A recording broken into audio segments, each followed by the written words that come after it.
縄文葛藤集第46則大英無字大英即為枠上州無の字下に個性よ Entangling Vines, Case 46, Part 4. Daie's Mu. Daie Soko said, just work diligently on Joshu's Mu.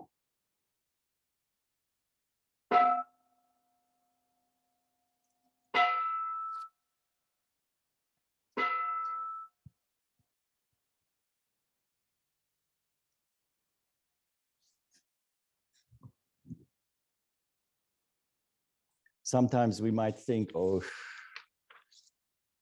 I come to this place to sit on the cushion,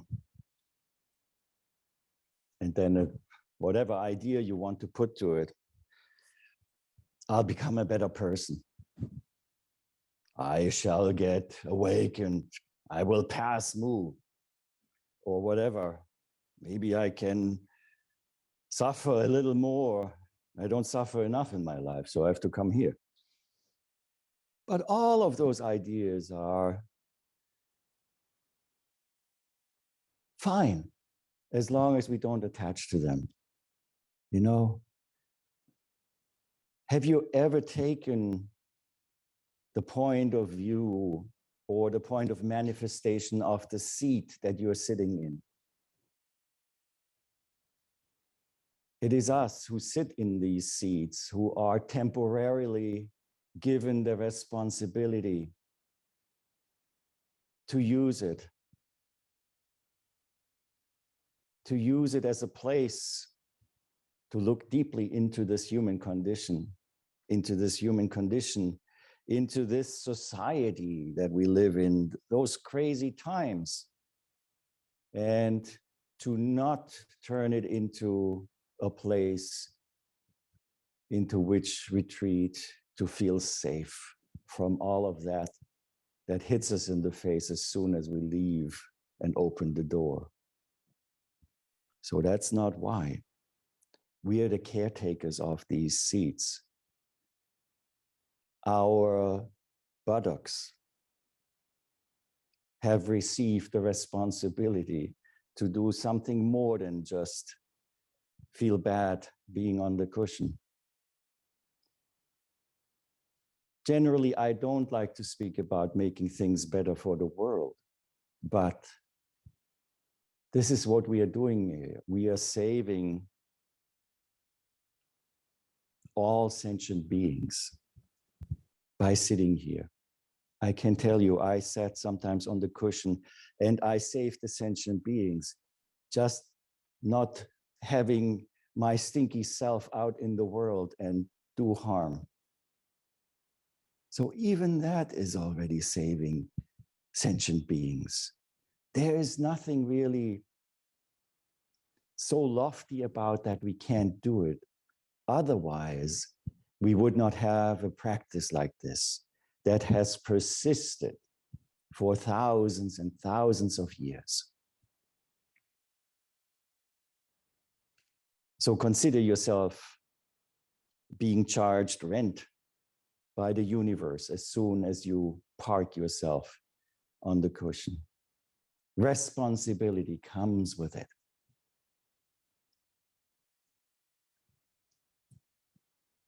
And we have to live up to it in different ways, in different functions, as different people, as different human beings. And what is hard to understand sometimes is that we are called to live that, but not in the way that the person or the persons who have taught us did it. That would be pure imitation. There is no place for imitation life in Zen practice. You want to see people imitate life, step outside. Sometimes it's sad to see it, how stories are enacted and how far individuals at times get away from just being who they are. So 54 years from the point of view of the cushions and this place is just the tip of this huge unseen fungal growth that is underneath. And you might sit there and nothing might happen on the surface. I hope, do we have a biologist here? You could tell us, yeah, only slime mold, yeah, but not a fungi. The mycelium grows unseen under the earth. There is one structure, I think, in Washington State that is considered the largest one living entity, and it's a huge fungal growth that only here and there pops its heads out into the world. Well, that's us. And while we sit here, even if we may suffer or ask ourselves, why are we doing this? Or even worse, I'm doing so well. It still provides that undergrowth, the ability to develop very quietly. There is nothing sensational about it. Well, if you read The 3 Pillars of Zen, which was the book many years ago, it seems like you have to have at least a seizure or cramps or something like that in order to be certified for having had an authentic experience. No, there's no theater here.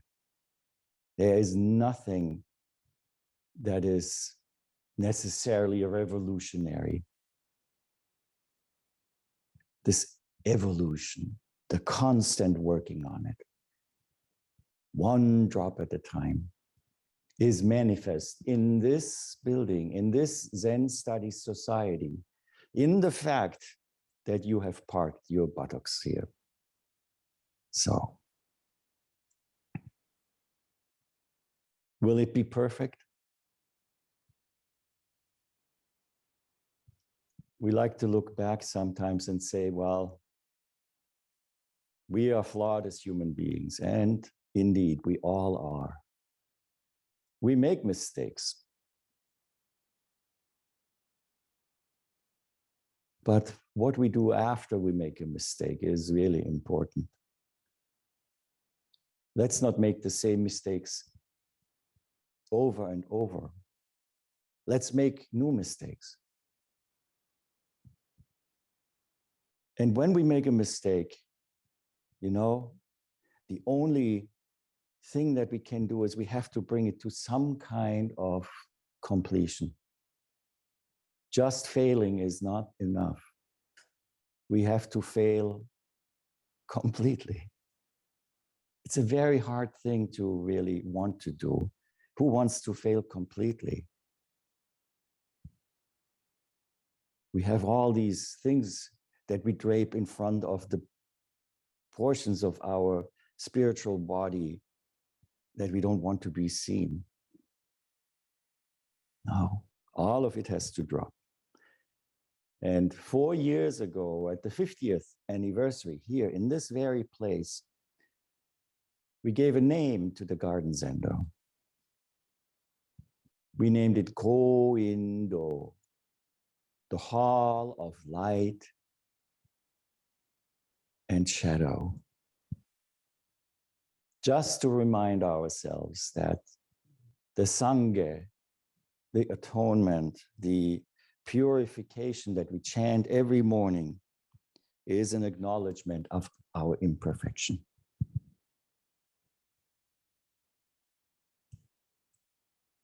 It's okay to be imperfect.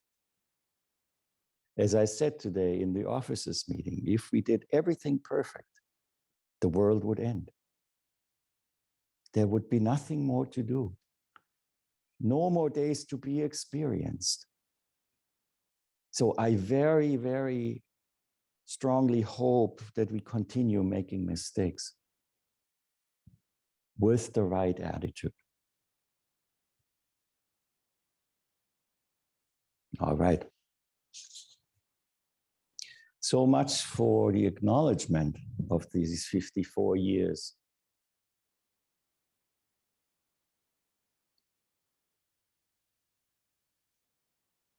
Today, it's the fourth installment of the Koan Mu.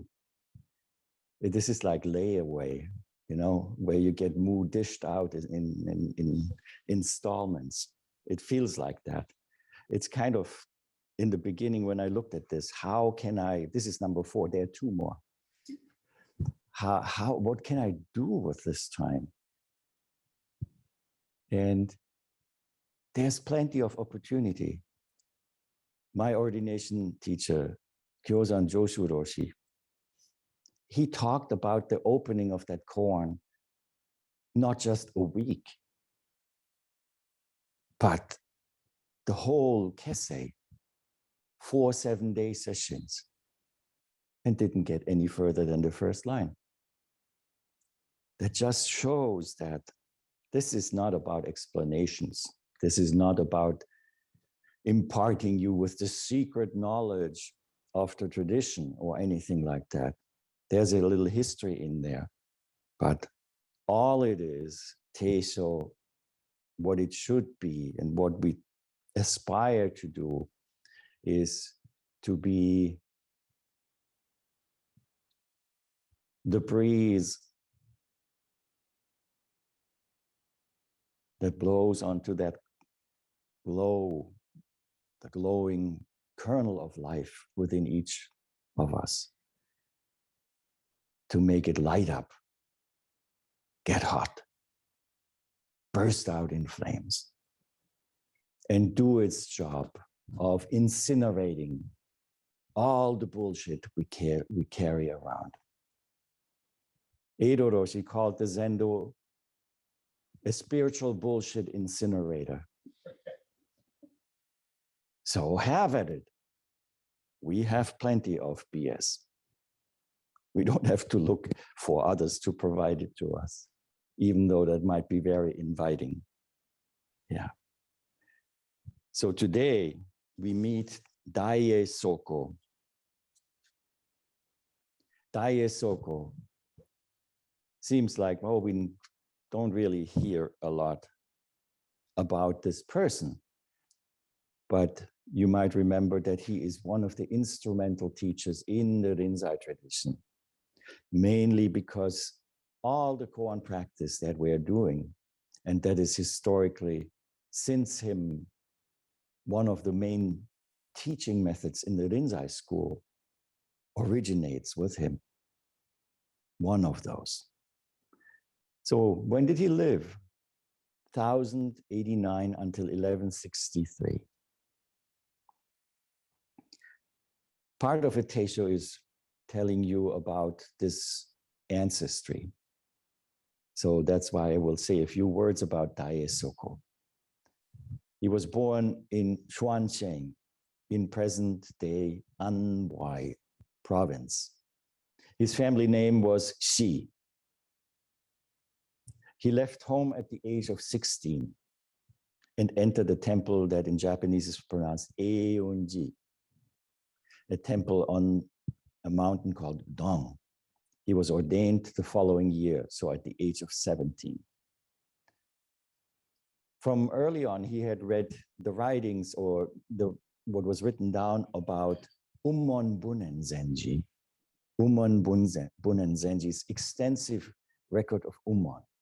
And he had this special, he felt drawn to the teachings of Ummon. Ummon Bunen, he lived in the 9th century, so a couple of generations away. First, Daie studied under some Soto masters, but later he actually followed the advice of his dying Soto teachers to go and see Engo Kokugon. You might remember Engo Kokugon as the one who gave us the Blue Cliff record as we know it nowadays, the Hekigan no Roku. Engo Kokugon. One day, during a lecture, Engo said, and this is case 92, I think, of the Shumon Katoshu. He said, a monk asked Umon, what is the place from which all Buddhas come?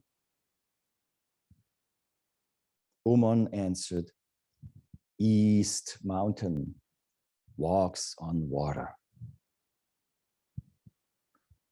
Engo said, but if I were asked the same question, I would simply say, a fragrant breeze comes from the south, and in the palace, a refreshing coolness stirs. Hearing these words, Daie awakened. Eventually, he became Umon's Dharma heir. Not Umon. Who is it? Who knows? Engo's Dharma heir. Engo Kokugon's Dharma heir. And became the master of the monastery. He got all kinds of titles and robes. What happened next is the Churchians came and invaded Song China. There was a lot of fighting. Daie ran into the south with Engo and hid there for some time. Then he returned to the north. He was actually stripped of his robes by the government because he encouraged resistance against those Churchians of the northern Song dynasty. Later, when the emperor came back, he was forgiven and so on. But he drew always a lot of students. The last count, even after he came back from having been laicized, he spent a couple of years just with the regular people that had gone through a pandemic that killed half of his students and half of the whole populace. He was called back to teach, but he stayed for several years to help the people get their footing back. But when he returned, he had 1,700 students. When he died in 1163, he had left 94 Dharma heirs. Seems like a very fruitful kind of person.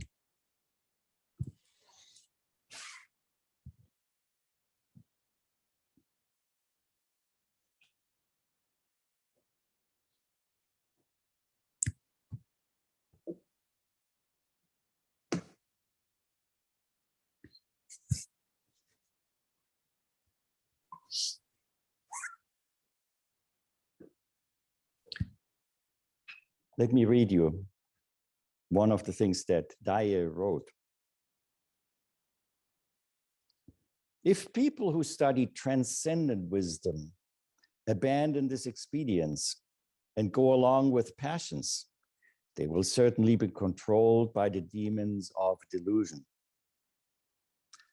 And while yielding to sense objects to impose theories and say that affliction is itself enlightenment and ignorance is itself great wisdom, acting in these terms of existence with every step while talking of emptiness with each breath, without admonishing oneself for being dragged along by the power of habitual action to go on and teach others to deny cause and effect, the vicious poison of misguided delusion has entered the guts of people who act like this.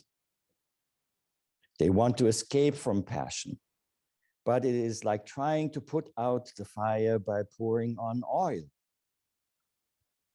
Are they not to be pitied? Only having penetrated through, can you say that affliction is itself enlightenment and ignorance is identical to great wisdom? Within the wondrous heart of the original, vast quiescence, which is pure, clear, perfect illumination. There is not a single thing that can cause obstruction. It is like the emptiness of space. Even the word Buddha is alien to it, to say nothing of there still being passions or afflictions as the opposite. This affair is like the bright sun in the blue sky, shining clearly, changeless and motionless, without diminishing or increasing. It shines everywhere in the daily activities of everyone, appearing in everything. Though you try to grasp it, you cannot get it. Though you try to abandon it, it always remains. It is vast and unobstructed, utterly empty, like a gourd floating on water. It cannot be reined in or held down. Since ancient times, since when good people of the path have attained this, they have appeared and disappeared in the sea of birth and death, able to use it fully. There is no deficit or surplus. Like cutting up sandalwood, each piece is it. This is, in other words, what I pointed ourselves to, sitting on these cushions. Let's not pursue these ideas, agendas, stories. Let's just be there, so that the striving for something else does not pull us away from being here who we are, with all of our imperfections. And then thinking, oh yes, I understood this, and going around and talking about Zen here and there. My ordination teacher said that is like a person who is blind, who goes somewhere and pisses all over the place and doesn't know that he's pissing on people's feet. On the other hand, there are people out there with cold feet and they go, ah, this is nice. So everything has its function too, but not buying into any of that when we sit down on the cushion, facing what faces us. And there we go. Whatever we do, Joshumu no ji, Shimoni Koseo. Just work diligently on Joshu's mu. Daie Soko started to look at koans a little different than his teacher, Engo Kokugon. You know, when you read the Blue Cliff record, there is a pointer. It's like an introduction. And now look at this. Then comes the main case. Then comes a commentary and a verse. Daie looked at it from the point of Watto, the word head. Find the core of the koan and become completely one with that core of the koan. And of course, mu is such a prime candidate for that. During anniversary session, I spoke a little bit about it, but let me just repeat it because it is worthwhile repeating.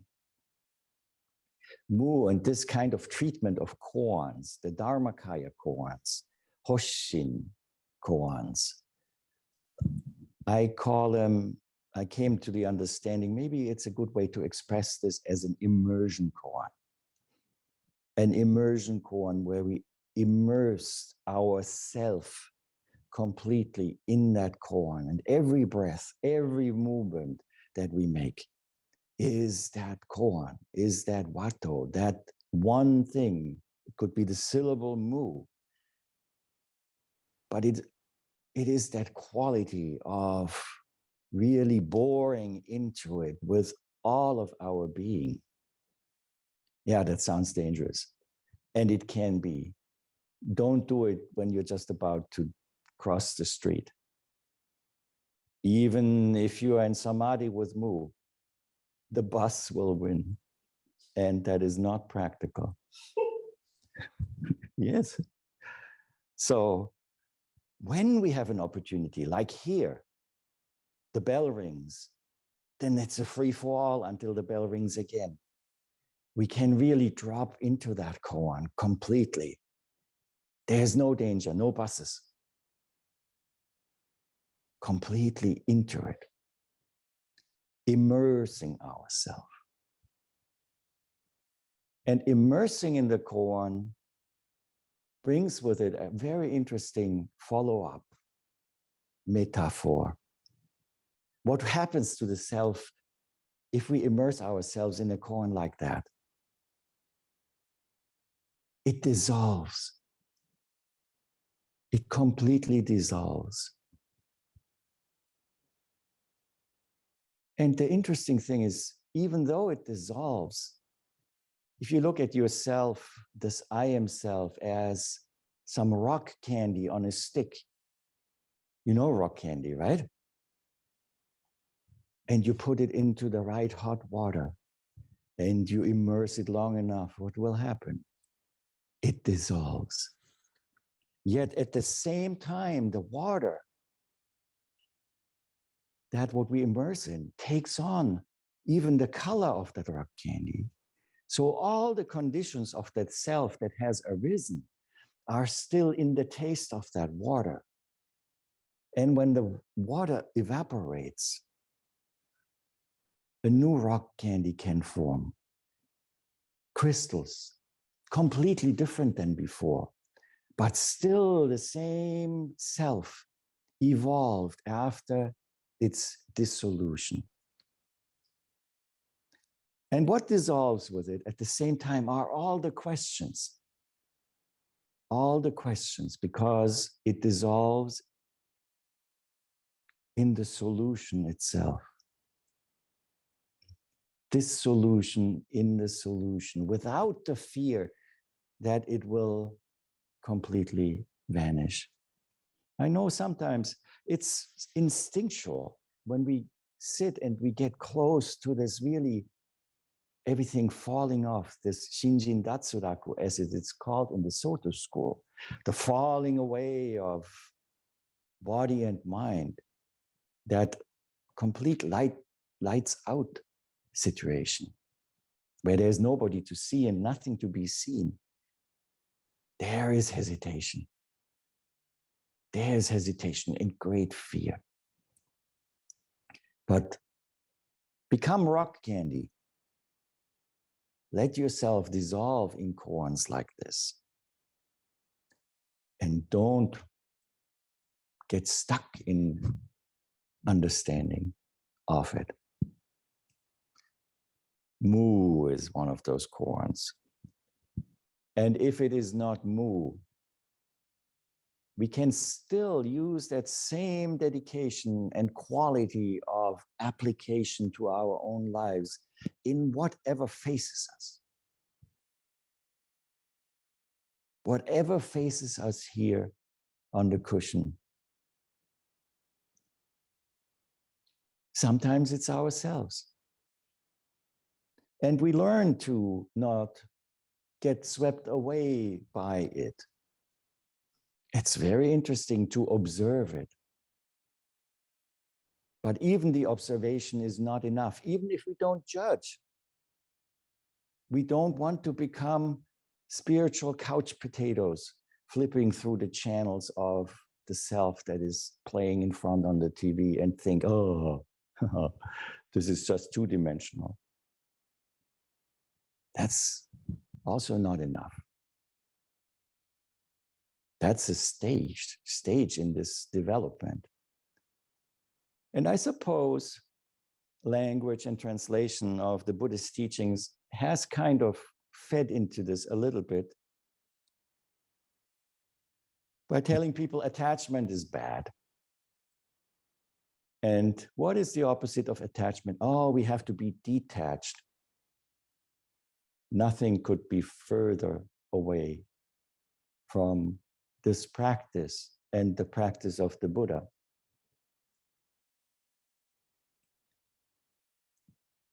So before I remind you of how attachment can be expressed, please feel free to move.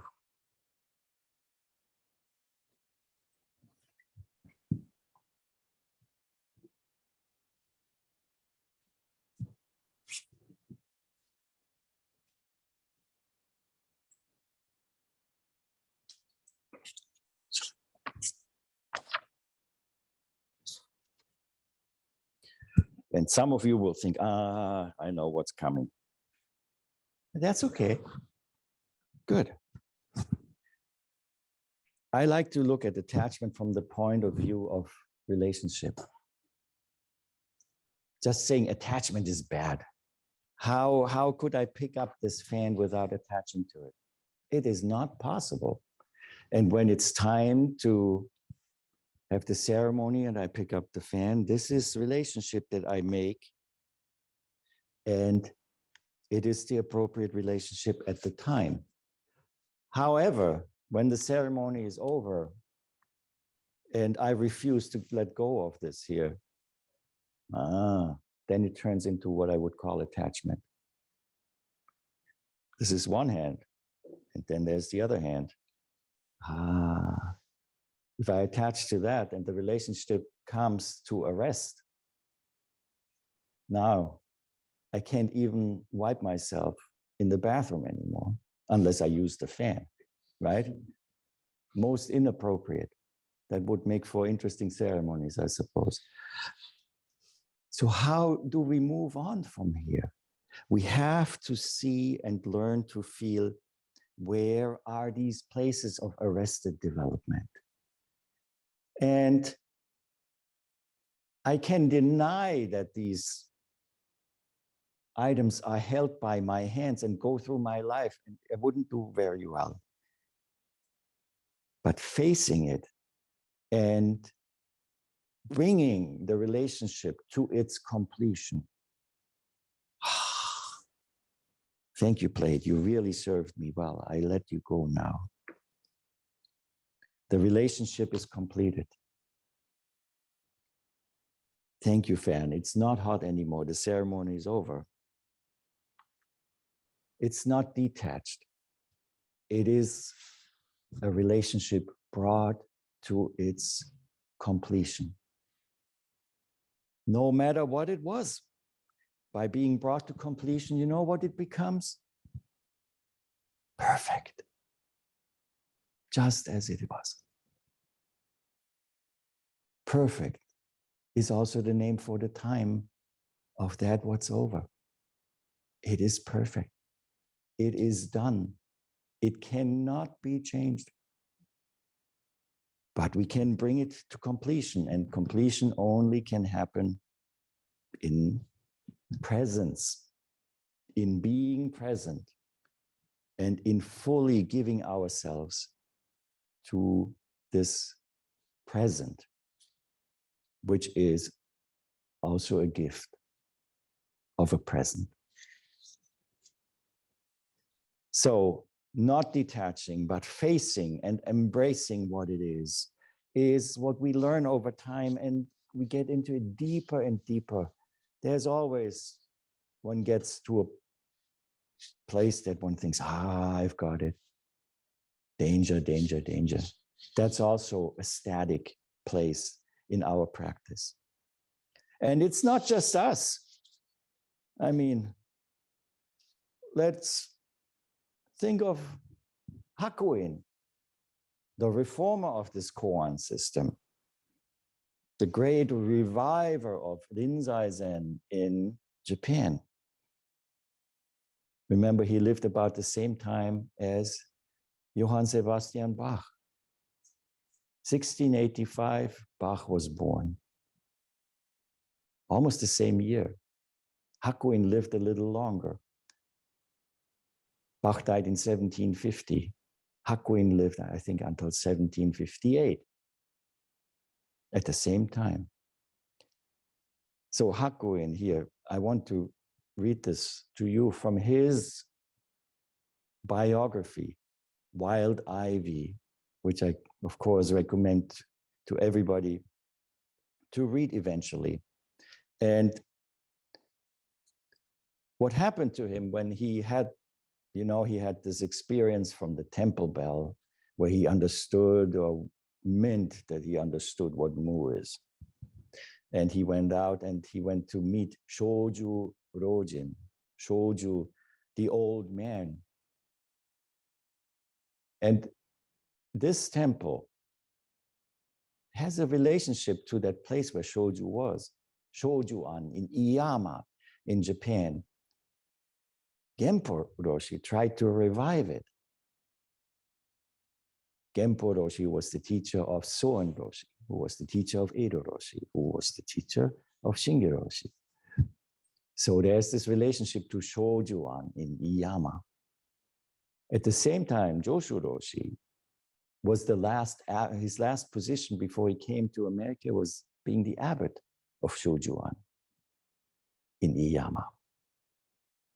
So here's Hakuin. He was pretty full of himself, as we all are sometimes.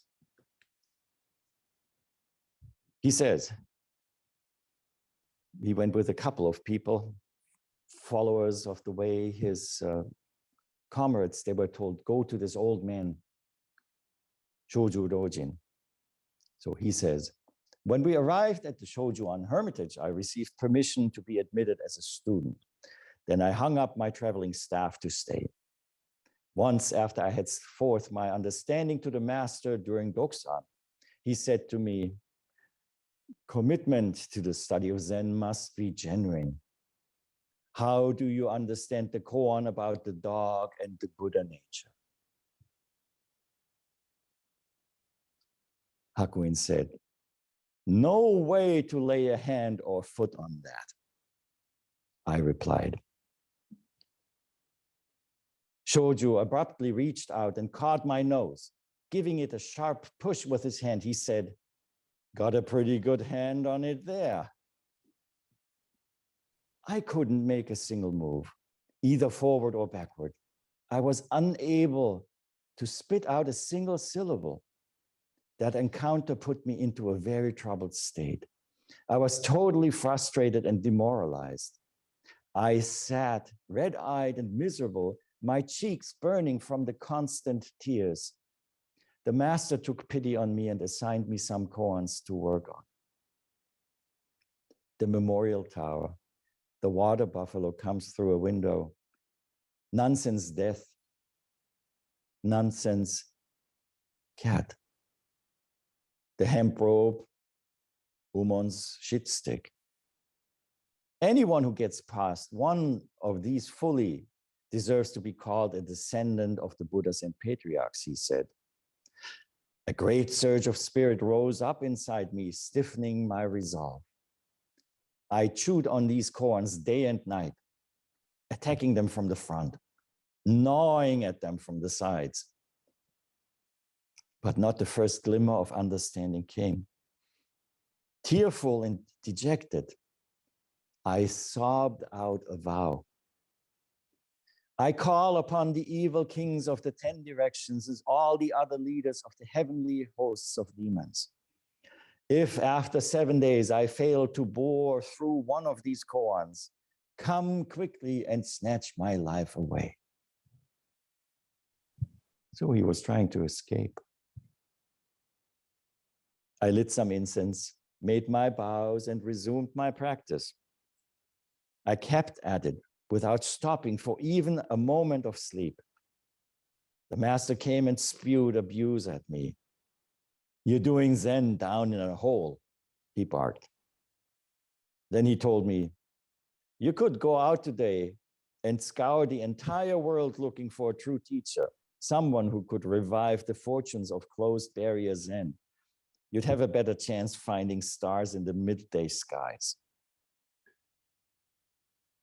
I had my doubts about that. After all, I reasoned, There are great monasteries all over the country that are filled with celebrated masters. They are as numerous as sesame or flax seeds. That old man in his wretched, ramshackle old poorhouse of a temple and that preposterous pride of his, I'd be better off leaving here and going somewhere else. Early the next morning, still deeply dejected, I picked up my begging bowl and went into the village below Iyama Castle. I was totally absorbed in my koan, never away, even for an instant. I took up a position besides the gate of a house, my begging bowl in my hand, fixed in some sort of a trance. From inside the house, a voice emerged. Get away from here. Go somewhere else. I was so preoccupied, I didn't even hear it. This must have angered the occupant, because suddenly she appeared, flourishing a broom upside down in her hands. She flew at me, flailing wildly, whacking away at my head, as if she were bent on dashing my brains out. My sedge hat lay in tatters. I was knocked over and ended heels up on the ground, totally unconscious. I lay there like a dead man. Neighbors, alarmed by the commotion, emerged from their houses with looks of concern on their faces. Oh my, what has she done now?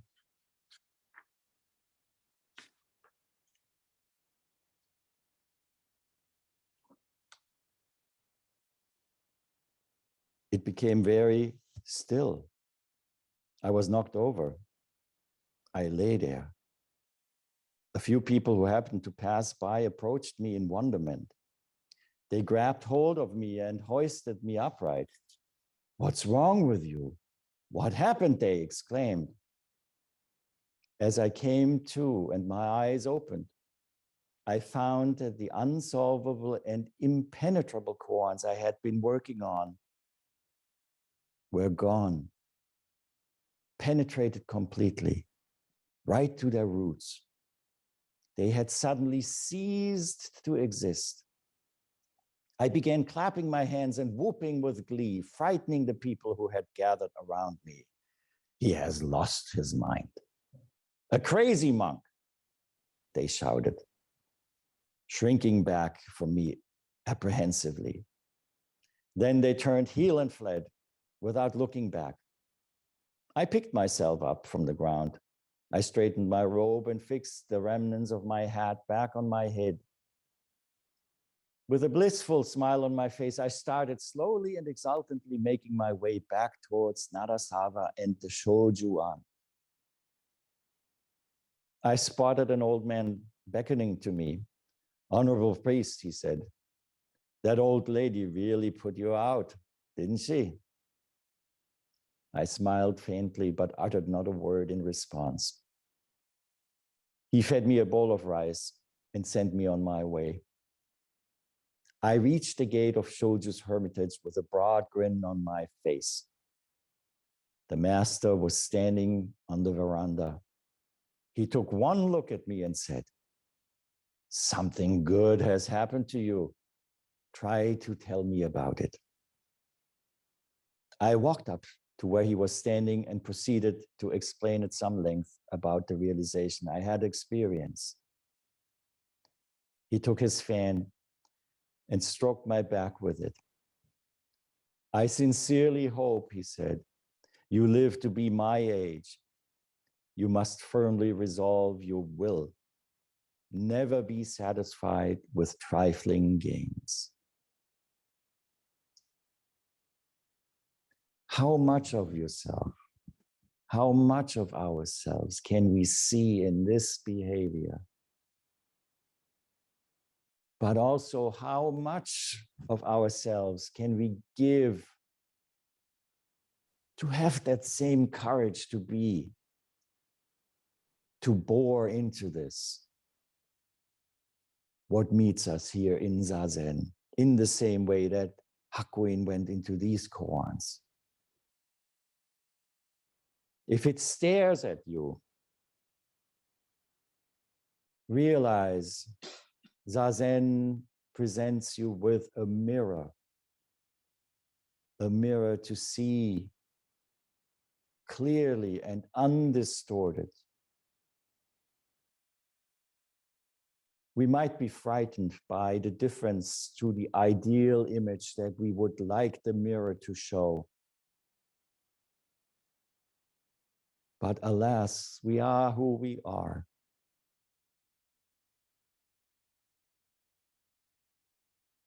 We have to embrace who we are before we can go on and save all sentient beings. From the point of view of an I am self, this seems, it doesn't sound right. But that is just because it is the self that is thinking that way.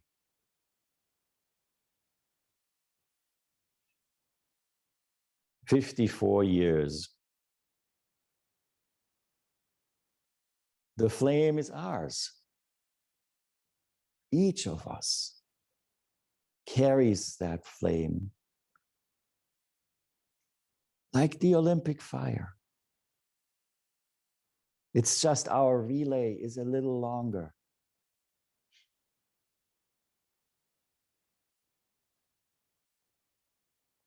And we might not know who we give it to next. I encourage you to participate in spiritual arson.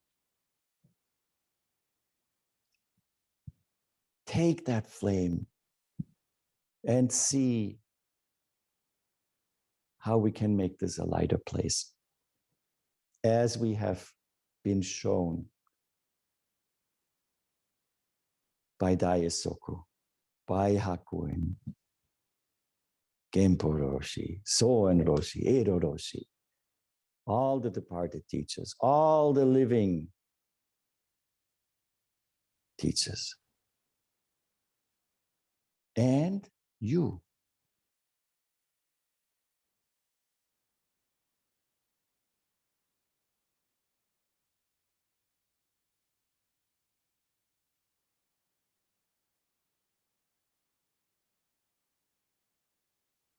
I don't know if you know Soko Morinaga Soko Roshi. I think he was a successor to Goto Zuigan Roshi. And he used to start his talks at the university. He gave a talk at the university to young male students, and they had a talk before, so there was just a little time. And the first thing that he said, "Did you have enough time to go and piss?" And of course, everybody was laughing. But from there, he proceeded to tell people, you know, Zen practice is exactly the same way. You can't ask me to go and take a leak for you.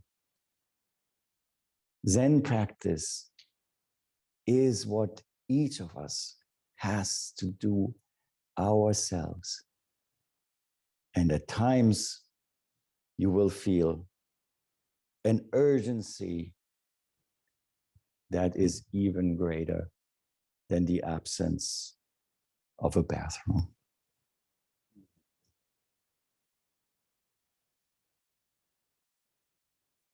To another 54 years. Even if we get together here, toothless, in a wheelchair, on a respirator, the flame is still on.